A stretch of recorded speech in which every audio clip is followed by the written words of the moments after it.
Sana ngayong Pasko ay maalala ko pa rin ako.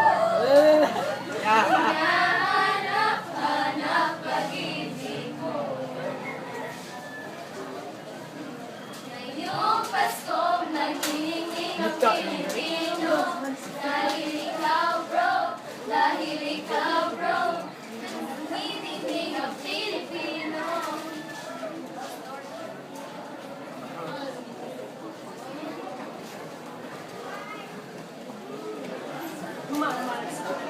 Mana?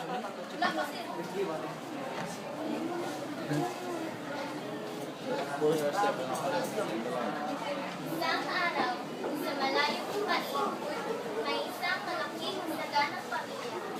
Sila ay kontento at masaya sa kanilang gawain. Pero isa lang ang kontra sa kanila.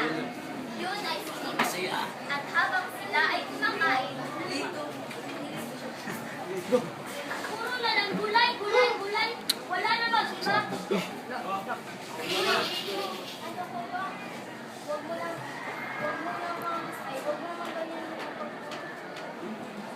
Sinubukan niyang lumayo sa kanila habang may nakita siyang malaking bahay. Wow! Ang ganda naman dito. Tapos may biglang umilaw at biglang sabi ng ilaw sa lupan.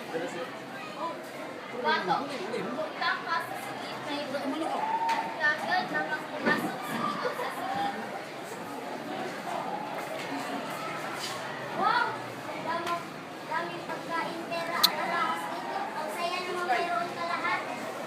Pagkatapos ng ilang araw, biglang naalala ni Tito ang kanyang pamilya. Go back to your room.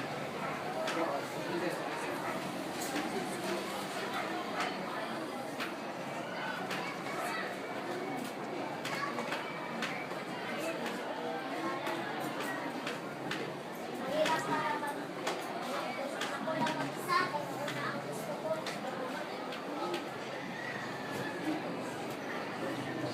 Sana hindi na lang ako naglayas. Nakarating ang mga kapatid at magulang ni Tito sa malaking bahay. At pinagsisihan na niya ang kanyang ginawa at sila ay namuhay ng masaya, sagana at masaya. Message. Ngayon, ang pagkakalyos at ang pagiging sex sa lahat ng bagay at pagkakaroon sila ng magandang joy.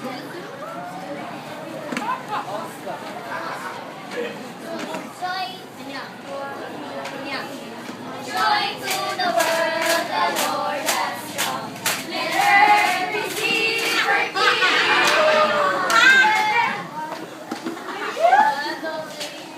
jingle bells, jingle all the way. Santa Claus is coming to town. Merry Christmas.